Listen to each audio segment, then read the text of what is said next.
Because town meeting wouldn't be the same without it, this is YPTV2. Your source for all the things that you're going to need to talk about in therapy 20 years from now. I'm Abby. I'm Trisha. And in the news today, we have 16 movies no one should see before or after they die. 5 new snacks that taste mostly like cardboard. And later, find out what's in your dinner that's destroying your free will and choice in the universe. But first, let's head over to our field reporters to hear an important message. Thanks, Trisha. And now for our fun new segment, Where's Calvin? The manifestation of nothingness is closely associated with the contemplation of emptiness and with human attempts to identify and personify it. As such, the concept of the void and ideas similar to it have a significant and historically evolving presence in artistic and creative expression, as well as in academic, scientific, and philosophical debate surrounding the nature of the human condition. Perhaps one of the central paradoxes of all concepts of the void is that it is not possible to speak out about the emptiness using language. This is akin to Lazy's idea of Tao teaching, and that Tao can be named and is not eternal to Tao, or Wittgenstein's whereof one cannot speak, thereof one must be silent, in Fredeke's Logico-Philosophicus. Perhaps one of the most remarkable aspects of the human condition is, however, our perennial desire to discuss something, or rather, lack of something, that remains ultimately elusive and impossible to entirely encapsulate through the compartmentalizing process implicit in words. Eckhart Tolle has alluded this problem of language to suggesting that he uses words as signposts to point themselves towards the something, or nothing, that cannot be described by those words themselves.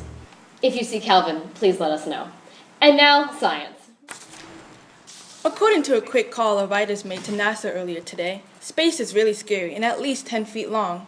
A public representative for the space station has quoted as saying, "I'm not even kidding you guys, it's like really deep and really big."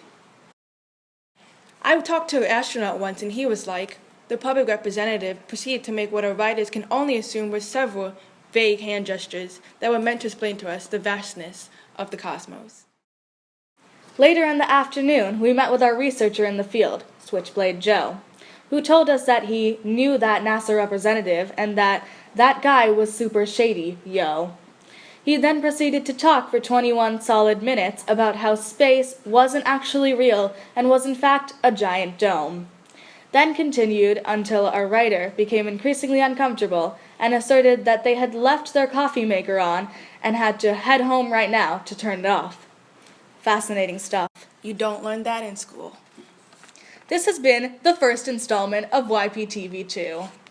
We'd like to thank you for giving us your complete attention, even though there was nothing else to give it to. Tune in tomorrow for our opinions on several issues that will not affect us in the slightest, and a long blank stretch where our cameraman stood in front of the lens. If you have any input for us, tweet us or Instagram us with the hashtag YPTV2. This has been YPTV2, signing off.